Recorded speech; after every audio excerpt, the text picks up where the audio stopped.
हे हा ज्ञानी यांचे राज्य साधकांचे मायबाप कैवल्य साम्राज्य तेजोनिधी अखंड समाधिगण असणारे अलंकापूर निवासी माझे ज्ञानोबरा यांच्या भगिनी मुक्ताई यांचा हा 4 चरणाचा अभंग असून या अभंगामध्ये माझ्या मुक्ताई ज्ञानदादाला उपदेश करत आहेत. विठ्ठल विठ्ठल विठ्ठल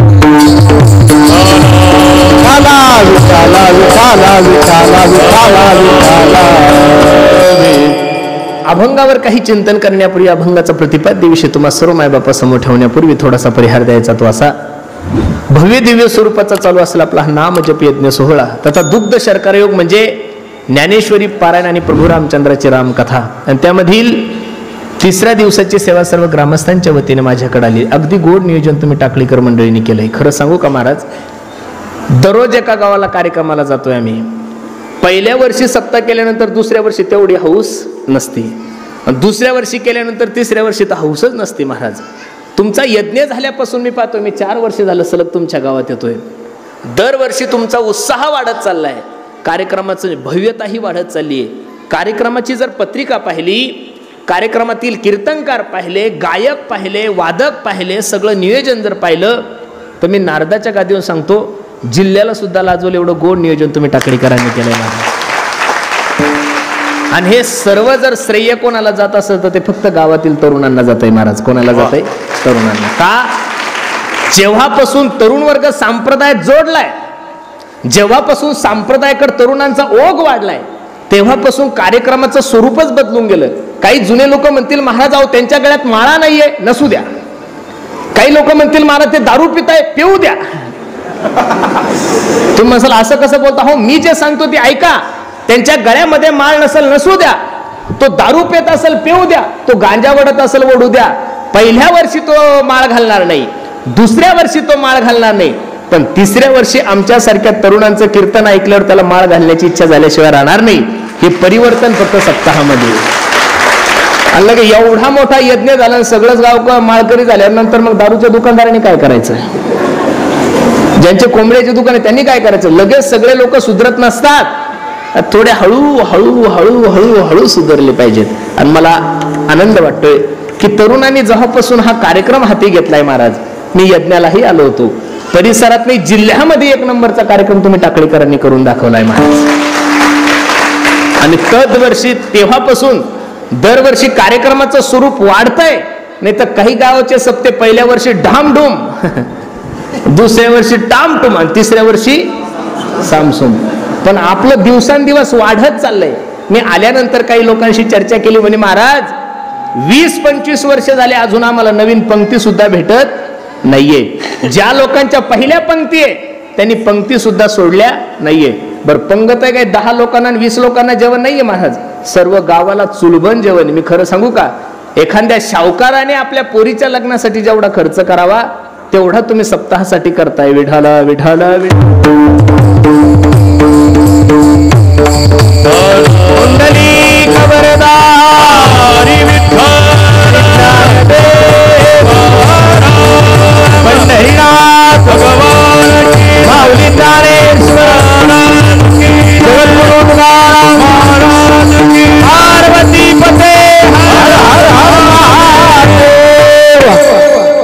अगदी थोड्या वेळामध्ये या अभंगाची भूमिका मला तुम्हा सर्व मंडळी समोर ठेवायची. अगदी गोड नियोजन आहे. हे बघा, एवढ्या लांबून आलो, एवढी धावपळ करून आलो म्हणजे तुम्हाला हसवण्यासाठी नाही आलो. पहिला मुद्दा काय हसायचं, काय एन्जॉय करायचं तुम्ही काल करून घेतलाय, बरोबर आहे का नाही? त्याच्यामुळे दररोजच कीर्तनकाराने असं हसवा असा काही नियम नाहीये ना महाराज, बरोबर आहे का नाही? अरे हसण्यासाठी, मनोरंजनासाठी आणि करमणुकीसाठी विज्ञान एवढं प्रगतशील झालंय पोराओ. आज प्रत्येकाच्या खिशामध्ये मोबाईल नाही आहे. असा खिसा नाहीये की त्या खिशामध्ये मोबाईल नाहीये. तुम्हाला ज्यावेळेस बोर होईल, ज्यावेळेस करमणार नाही, त्यावेळेस युट्यूब मध्ये जा, हास्य कॉमेडी जत्रा पाहून रात्रभर हसत बसा. पण बसणाऱ्या तरुणांना माझी विनंती गड्यांनो, महाराष्ट्रातल्या प्रत्येक कीर्तनकाराकडून जर तुम्ही हसण्याची अपेक्षा करायला लागले, विनोदाची अपेक्षा करायला लागले, तर मला तरी असं वाटतंय हे पुण्य करता आपल्या हातातून पाप होतोय महाराज. काय होतंय? असावं ना कीर्तनात विनोदच असावं. लोक फेटा बांधतानाच असं सांगतात महाराज असा कार्यक्रम झाला पाहिजे कडक. अरे ते काय दाल तडका आहे का, काही मिसळ थोडी काही कडक व्हायला, कठीण तडक झालाय. म्हणून माझी सर्वांना विनंती आहे, कीर्तन हे तुमच्या परिवर्तनासाठी आहे. कीर्तन हे तुमच्या आणि माझ्या उद्धारासाठी आहे. अरे बसणारे शेतकरी मंडळी, मनासारखा पाऊस नाहीये तुमच्या परिसरामध्ये. तुम्हाला जसा पाऊस पाहिजे तसा पाऊसही पडला नाहीये. शेतात अजून काय येतंय घरात याची अपेक्षा नाहीये. कापूस येतोय का, सोयाबीन येते का, मका येते, अजून काहीच नाही, सर्व शेतात आहे. तरी तुम्ही तुमच्या सप्त्याचं जर बजेट पाहिलं तर 20 ते 25 लाख रुपये खर्च आहे. मंगेश दादा, किती खर्च आहे? 20 ते 25 लाख रुपये तुम्ही सप्त्याला खर्च करता. काय कारण आहे एवढं खर्च करायचं? म्हणजे महाराज लोक श्रीमंत करायचे का तुमच्याकडे पैसे जास्त झाले?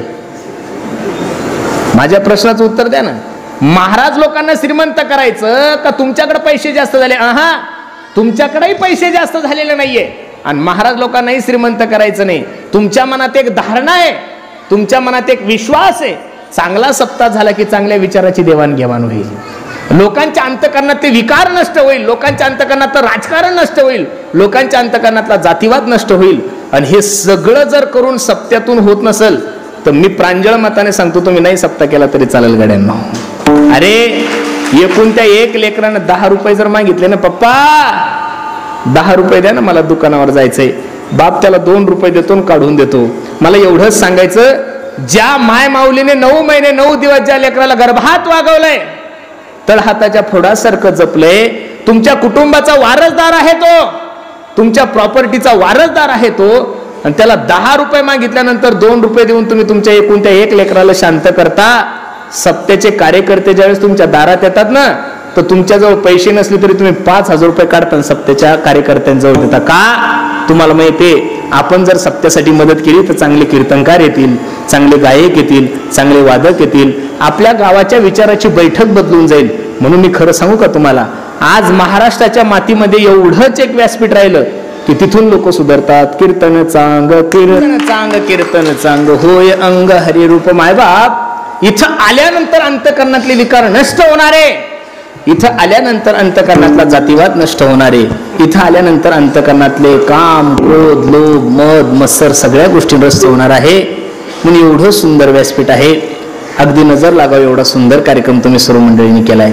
पाण्या पावसाचे दिवस असताना सुद्धा इथं बसायला जागा नाही, हा आपला कार्यक्रमाचा विजय आहे महाराज. बरोबर आहे का नाही? 3रा दिवस आहे आपल्या सप्त्याचा. कितवा दिवस आहे?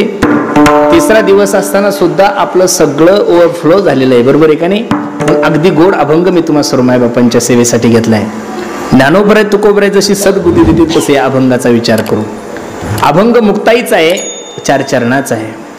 अभंगामध्ये माझ्या मुक्ताई ज्ञानदादाला उपदेश करत आहेत. पहिला तर प्रश्न असा निर्माण होतो की जो व्यक्ती उपदेश करणार आहे तो अधिकारी असावा लागतो 1, ज्याला उपदेश करायचा तोही व्यक्ती अधिकारी असावा लागतो 2, आणि विषय जो आहे तो सुद्धा प्रामुख्याने चांगला असावा लागतो 3. बऱ्याचशा गोष्टी कधी कधी असं आहे, आमच्या संप्रदायाचं वैभव जर पाहायला गेलंय महाराज, तर संप्रदायामध्ये वयाला किंमत नाहीये. संप्रदायामध्ये वयाला किंमत नाहीये. संप्रदायामध्ये किंमत फक्त ज्ञानाला आहे. धनवृद्धा बलवृद्धा आयुवृद्धास्तथैवच. भागवतकाराने किती गोड श्लोक खर्च केलाय पहा. धनवृद्धा बलवृद्धा आयुवृद्धास्तथैवच ते सर्वेपि ज्ञानवृद्धा किंकरा शिष्य किंकरा. बसणारे मंडळी, कोणी धनाने मोठा असेल, कोणी पदाने मोठा असेल, कोणी वयाने मोठा असेल, शास्त्र फक्त त्याच व्यक्तीला किंमत देतो जो ज्ञानाने मोठा आहे. अरे एखादं 10-15 वर्षाचं लेकरू जरी कीर्तनाला तुमच्या गावात आलं तरी 70-70, 80-80 वर्षाच्या माता मावल्या त्याचं दर्शन घेतात. तो महाराज म्हणून त्याचं दर्शन नाही घेत, तो कीर्तनकार म्हणून त्याचं दर्शन घेत नाहीये. वास्तविक त्या आईचं वय 80 वर्षाचं आहे तरी 15 वर्षाच्या एखाद्या कीर्तनकाराचं वाकून नमस्कार करतात. याचं कारण, तुम्हाला कीर्तनकार म्हणून नमस्कार नाही करत लोक, तुमच्या ज्ञानेश्वर महाराज पाहतात, तुकाराम महाराज पाहतात म्हणून लोक तुम्हाला नमस्कार करतात. नाही तर इथं लोक घरच्या बापाला बाप सुद्धा म्हणाल नाही, महाराजाचं दर्शन काय म्हणून घेतील.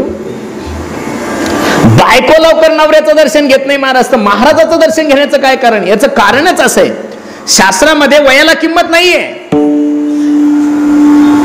शौनक ऋषीच्या ब्रह्मसत्रामध्ये सुज्जीचं आगमन झालंय.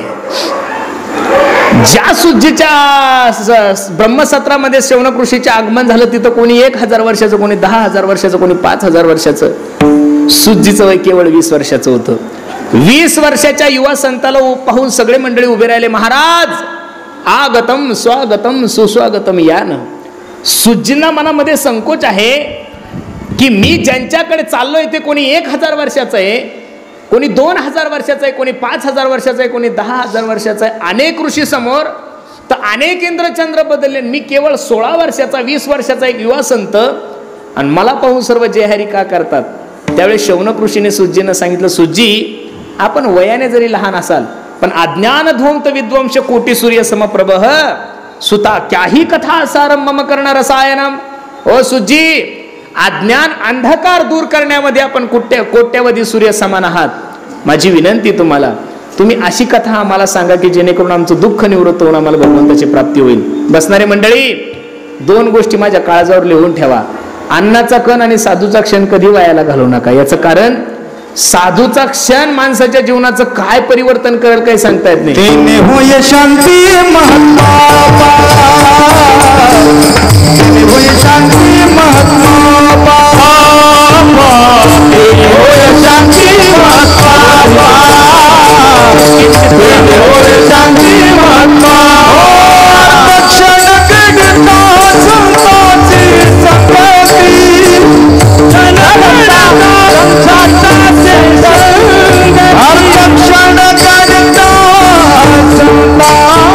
संताची संगती, तेने होय शांती महात्मा, तेने होय शांती महात्मा. क्षण घडता संताची संगती, तेने होय शांती महात्मा, तेने होय शांती महात्मा, तेने होय शांती महात्मा, तेने होय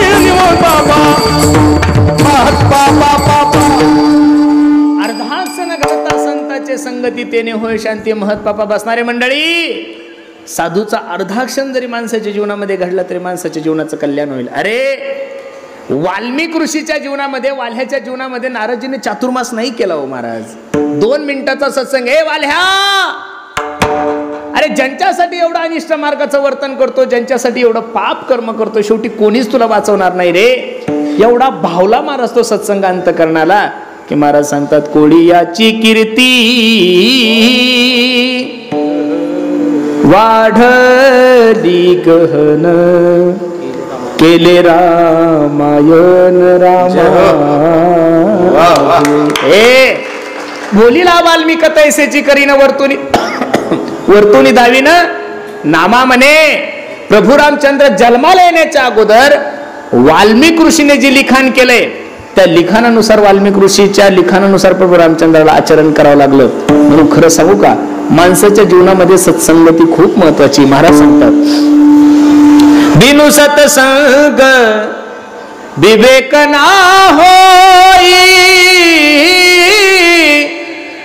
राम कृपा बिन सुलभ न सोई. अरे साधूच्या शिवाय माणसाच्या जीवनाला गत्यंतर नाही. संतन की करले संगत, संतन की करले संगत, करले संगत, संतन की करले.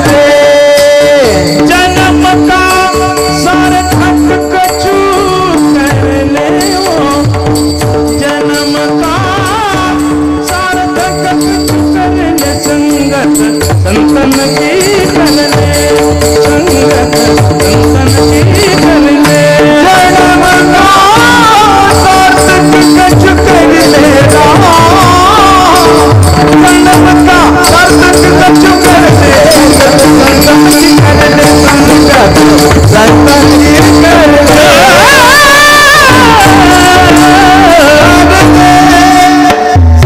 संतन की करले, जन्म का सार्थक कचू करले. बसणारे मंडळी, मला एवढंच सांगायचं तुम्हाला, मुक्ताबाई सारख्या 5 वर्षाच्या व्यक्तीने ज्ञानोबरायला उपदेश करावा. काय जगद्गुरु ज्ञानोबरायच्या जीवनामध्ये असा प्रसंग आला असावा. मला तुम्हाला एवढंच सांगायचंय की ज्ञानोबराय सारख्या व्यक्तीला सुद्धा ताटी लावण्याची पाळी या समाजाने आणली. बसणारे मंडळी, या महाराष्ट्राला लागलेला एक शाप आहे, या महाराष्ट्राला लागलेली सगळ्यात मोठी एक कीड आहे की तर आतापर्यंत जिवंतपणे कधीच कोणाचं महत्व नाही कळलं गड्यानं. माणूस किती चांगला होता, माणूस किती चांगला परमार्थिक होता, माणूस किती चांगला वादक होता, गायक होता, चांगला कीर्तनकार होता, किती चांगला समाजसेवक होता, हे या महाराष्ट्राला कळण्यासाठी माणसाला मरावं लागतं. महाराज काय करावं लागतं? मेल्यानंतर अंत्ययात्रेमध्ये लोक चर्चा करतात, दादा काय गोड माणूस होता हो, याच्यासारखा आमच्या टाकळीमध्ये माणूस नव्हता महाराज. गोरगरिबाला मदत करायचा, सप्ताहामध्ये सर्वात मोठं योगदान या माणसाचं असायचं.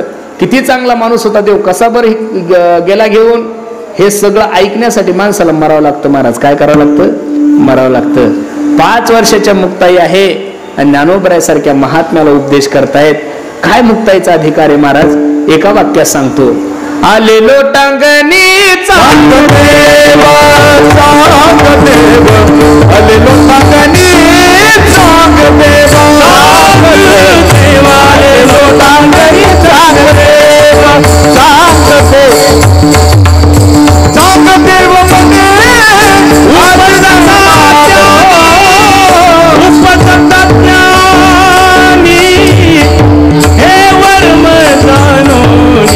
आले लोटांगणी चांग देव, चांग देव, आले लोटांगणी चांग देव, उपजता चित्तानी हे वर्माने, आले लोटांगणी चांग देव, चांग देव, आले लोटांगणी चांग देव. उपजताच ज्ञानी हे वर्म जाणूनी, आले लोटांगणी चांग देव. आणि दुसरं एक प्रमाणे चांग देव म्हणे आजी जन्मा, गुरुपुत्र झालो मुक्ताईचा. 5 वर्षाच्या मुक्ताईला 1400 वर्ष जगलेले चांगदेव महाराज शरण येतात. त्याचं कारण मुक्ताईचा अधिकार लहान नाहीये महाराज. जी ज्ञानेश्वरी वाचतोय आपण, जी चांगदेव 65 वाचतोय, जो अमृत अनुभव वाचतोय, जो हरिपाठ वाचतोय, मी खरं सांगू का, मुक्ताईने जर माझ्या ज्ञानोबराला उपदेश केला नसता तर मला असं वाटत नाही की संप्रदायामध्ये एवढे मोठे ग्रंथ जन्माला आले असते. म्हणून वारकरी संप्रदायामध्ये सर्वात जास्त उपकार जर कोणाचे असेल तर मुक्ताईचे. त्या मुक्ताई माझ्या ज्ञानदादाला साधू संतांचे लक्षणं सांगतात.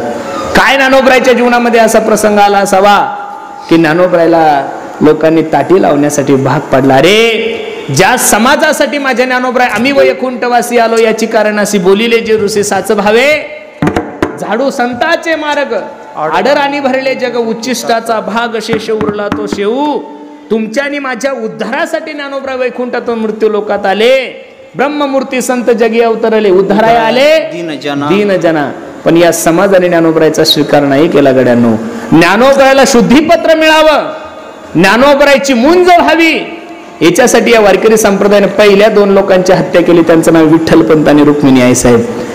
विठ्ठलपंताने रुक्मिणी आई साहेबांनी देहांत प्रायश्चित्त केलं, तरी सुद्धा या समाजाने स्वीकार केला नाहीये. उलट तर ज्ञानोबराय ज्ञानेश्वर इंद्रायणीवर गेले की लोकांनी म्हणावं, ए ज्ञाना इंद्रायणीवर स्नान न करू. इंद्रायणी बाटल. ज्ञानोबरायने इंद्रायणीवर स्नान केल्यानंतर इंद्रायणी बाटल हा त्रास होता. मधुकरी तर भेटतच नव्हते महाराज, पण मधुकरीच्या झोळीमध्ये माती कालवावी एवढा त्रास झाला. आणि खरं सांगू का महाराज, समाजाने विरोध केला यात काहीच नवल नाहीये, स्वतः जवळच्या लोकांनी विरोध केला, त्यामुळे ज्ञानोबराय खचून गेले. अरे ज्या ज्या जातीमध्ये जो जो संत जन्माला आलाय त्या त्या जातीचा इतिहास आहे की त्या त्या जातीतल्या लोकांनी त्या समाजाला त्रास, संतांना त्रास दिला. जगद्गुरु तुकोबरायचा गाथा बुडवण्यासाठी आपल्या माथ्याने जेवढा प्रयत्न केला, गाथा बुडवण्यासाठी पाकिस्तानवरून लोक नव्हते आले. ज्ञानोबरायला त्रास देण्यासाठी काही इराणहून लोक नव्हते आले महाराज. आपल्या सोबत राहणारे लोक, आणि ज्या दिवशी आपल्या सोबत राहणारे लोक आपला विरोध करतात ना, त्या दिवशी मनुष्य आतून खचून जातो. मी तर नेहमी सांगतो, अरे एखाद्या दारुड्याने कीर्तनकाराचा सहन कराल तो, एखाद्या नास्तिकाने पखवाजाचा विरोध केला, गायकाचा विरोध केला, माळकऱ्याचा विरोध केला, सहन करायला गड्यांनो तो. पण ज्या दिवशी एखादा गायकच गायकाचा विरोध करायला लागल, कीर्तनकारच जर कीर्तनकाराचा विरोध करायला लागल, माळकरीच जर माळकऱ्याचा विरोध करायला लागल, तर कसं होणार महाराज. म्हणून सर्वांना माझी विनंती आहे, काही झालं तरी चालतं गड्यांनो, आपल्या माणसाने आपल्या माणसाला झाकायचं करायचं, कधीच उघड करायचं नाही गड्यांनो. कारण कोणता दिवस कोणावर कधी कसा येईल काही सांगता येत. तुम्ही ज्या घरात राहतात ना, ते सगळ्यांचे घर काचाचे, बरोबर आहे का नाही. अरे तुमच्या सोबत राहणारा मुस्लिम समाज, तुमच्या सोबत राहणारा ख्रिश्चन समाज, तुमच्या सोबत राहणारा जैन समाज, अरे त्यांच्यामध्ये सुद्धा साधू आहेच ना, त्यांच्यामध्ये सुद्धा महाराज लोक आहेच, अरे त्यांच्यामध्ये सुद्धा गायक आहे, त्यांच्यामध्ये सुद्धा धर्मप्रचारक आहे. मग त्या धर्मातल्या एखाद्या तरी संताची, एखाद्या माणसाची, प्रचारकाची क्लिप दाखवा ना महाराज. व्हायरल होणारच नाहीये. जेवढ्या काही व्हायरल होतील तेवढ्या सगळ्या हिंदू धर्माच्याच होतील. म्हणून सर्वांना माझी विनंती आहे, कधीतरी आपल्या माणसावर झाकण टाकायचा प्रयत्न करा. आसारामजी बापूचं छोटंसं प्रकरण झालंय महाराज. त्यांनी बलात्कार केला न केला पाहायला तुम्ही नव्हते मी नव्हते, आणि मीडिया सांगते त्यामध्ये 95% खोटंच असतं महाराज, खरं काहीच नसतं. कारण मीडियाला काहीच माहित नसतं. मीडिया फक्त TRP वाढवण्यासाठी काही बी न्यूज टाकतं, नाही तर मीडियाला काहीच माहित नसतं. माझा मीडियाला सुद्धा प्रश्न आहे, जेवढं तुम्ही हिंदू धर्माच्या चुकीचा प्रसार करता तेवढा कधी हिंदू धर्माचा चांगलाही प्रसार केला पाहिजेत ना महाराज. वारकरी संप्रदायाच्या क्लिपा टाकत असताना, एखाद्या महाराजाची क्लिप टाकत असताना, एखाद्या कीर्तनकारिणीची क्लिप टाकत असताना मीडियावाल्यांना हा सुद्धा प्रश्न आहे की एखाद्या तरी मीडियावाल्याने एखाद्या महाराजाच्या आश्रम मध्ये जाऊन पाहिलं पाहिजे ते मुलांना किती चांगलं शिकवतात. कधीतरी एखाद्या गोशाळेवर जाऊन एखाद्या मीडियावाल्यांना प्रश्न आहे महाराष्ट्रातल्या की एक मला मीडियावाला असा दाखवा की त्याने महाराजांच्या एखाद्या चांगल्या कार्याचा गौरव केला. अरे किती दिवस तुम्ही लोकांचे कपडे फाडणार आहात. मला हीच विनंती करायची, त्याला सुद्धा बायको आहे, त्याला सुद्धा माय आहे, त्याला सुद्धा बाप आहे. माणसाचा पैसा गेल्यानंतर माणूस परेशान नाही होत महाराज. पैसा येतो जातो, माणसाचा पैसा गेल्यानंतर परेशान नाही होत, माणसाची जमीन गेल्यानंतर परेशान नाही होत, माणसाची प्रसिद्धी गेल्यानंतर परेशान नाही होत, माणसाची सत्ता गेल्यानंतर परेशान नाही होत. माणूस सगळ्यात जास्त खचतो कुठं माहितीये का? माणसाचं नाव खराब झाल्यानंतर. अरे 17 जिताचा भाऊ प्रसेन, तो शमंतक नावाचा मणी घेऊन गेला होता खेळण्यासाठी. भागवतातली कथा सुंदर आहे. तर प्रसेन जवळचा तो मणी घेऊन टाकला आणि प्रसेनला मारलं. त्यावेळेस 17 जिताने क्षणाचाही विचार न करता 17 जिताने आरोप कोणावर केला होता माहिती? भगवान श्रीकृष्णावर. त्या दिवशी रात्रभर माझ्या भगवंताला झोप नाही आली. भगवंत विचार करतात, अरे जी गोष्ट मी केलीच नाही त्या गोष्टीचा आरोप जर माझ्यावर येत असेल, मला तुम्हाला एवढंच सांगायचंय, जी गोष्ट माणूस केली नाही आणि त्या गोष्टीचा आरोप जर माणसावर आलं तर जगाच्या मालकाला सुद्धा रात्रभर झोप आली नाही. तुमच्याने माझ्यासारख्या लोकांचं काय घेऊन बसले? का हिंदी कवीने सुंदर वर्णन केले, तो सांगतो पहा. जल से पतला कौन है, कौन भूमि से भारी, कौन अगन से तेज है, कौन काजल से काली. अरे जल से पतला ज्ञान है, पाप भूमि से भारी, क्रोध अगन से तेज है, और कलंक काजल से काली. मी खरं सांगू का महाराज, मी कीर्तनकार झालो बाळू मामा. महाराष्ट्रात प्रसिद्ध आहे, खूप कीर्तन असतात, नावही खूप मोठं झालं. माझ्या आईने मला अजून कधी विचारलं नाही तू किती पैसे कीर्तनाचे घेतो, तुझ्याकडे प्रॉपर्टी किती घे, तुझ्याकडे किती पैसा आहे. आहा, ती मला नेहमी सांगते, महाराज तुला कोणी फाटकं म्हणलं तरी चालेल पण तुटकं नाही म्हणलं पाहिजे. विठाला विठाला.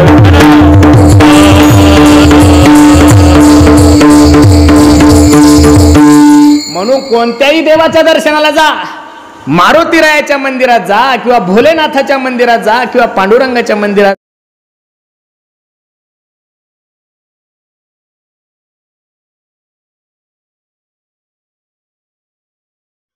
इंदुरेकर महाराज कीर्तन, आपले कीर्तन, इंदुरेकर महाराजांचे कीर्तन.